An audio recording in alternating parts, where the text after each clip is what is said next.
Well, here I am, 5:30 a.m., sitting in my hotel in Furano, Hokkaido. I want to tell you about the fox story.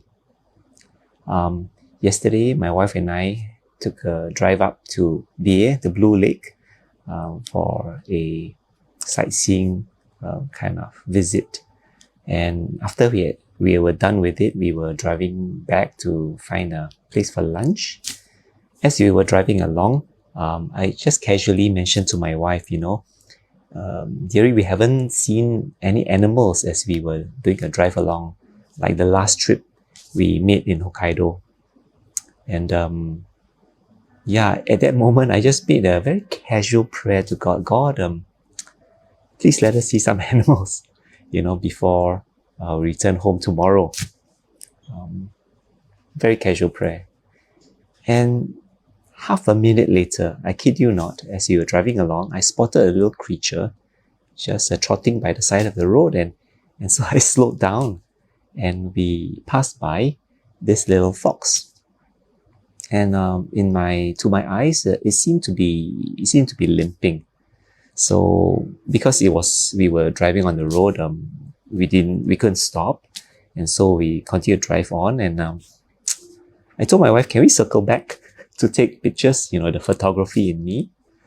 And surprisingly, she said okay. And so we headed back. What I didn't know was at that time, when we passed by the fox, my wife said that the fox made eye contact with her, which was very strange. And so we would find out why that was later on. So we circled back and we traced our route. And as we drove by, we were just keeping eyes, looking out for that little fox. And we managed to find it. It actually had stopped in this little parking area. And so we drove into the parking area, we parked, and the fox just walked up to us, standing outside our car. And my wife took a couple of photos, and the fox just continued to stay there, and it looked like it was waiting for something, like anticipating something from us. And we thought, well, perhaps the fox is just hungry, wants some food. But we had nothing in the car, absolutely nothing. There was no snack, nothing. And so we thought to ourselves, poor thing. I mean, we want to do something for it, but we got nothing for it.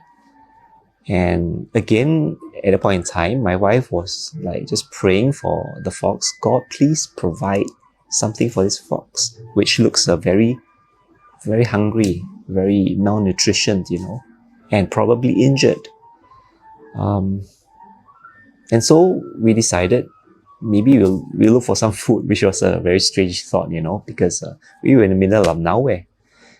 And so we said, okay, look, we'll just head to where we're supposed to have lunch, and we see what food we can find. So that's what we did. We drove off, found our lunch spot, and my wife went off to look for food. And a few minutes later, she returned, and she was very happy that she found sausages. 2 sausages she had bought it. And so we decided to drive back. We didn't know whether we would find it, because it had been maybe 5-7 minutes since we have left the fox. And so we went back. We drove back to the same parking lot that we had found the fox, and it was nowhere to be found. And it's like, what could we do? But I had spotted, as we were driving back to the parking lot, that there were 2 cars stopped by the side of the road just up ahead of where the parking lot was. And I thought to myself, maybe they're stopped because of the fox. And so we drove on a little bit further, and lo and behold, the fox was there. So I parked the car by the side of the road. My wife went off and managed to feed the fox. The fox was wary, but eventually my wife managed to feed 1 sausage to it in little bits, and then after that she took the sausage, the other one, and flung it somewhere into the forest, because she really wanted to lead the fox away into the forest. And after a few moments, the fox actually trotted off away from danger of the roads and the vehicles, and into the forest to look for the food. As my wife and I were reflecting over this little incident, we were just struck by how God cares. We were not supposed to be at BA at that time.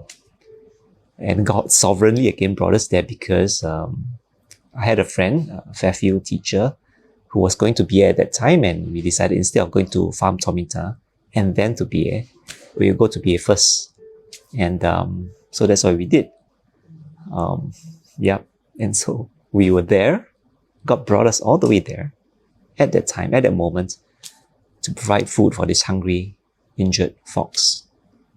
It really touched our hearts that God is a caring Father. He loves His creation and He loves His children deeply. And He provides for us at the right time. So once again, I don't know how many of you need to hear this, but God will provide for you at the right time. Trust Him.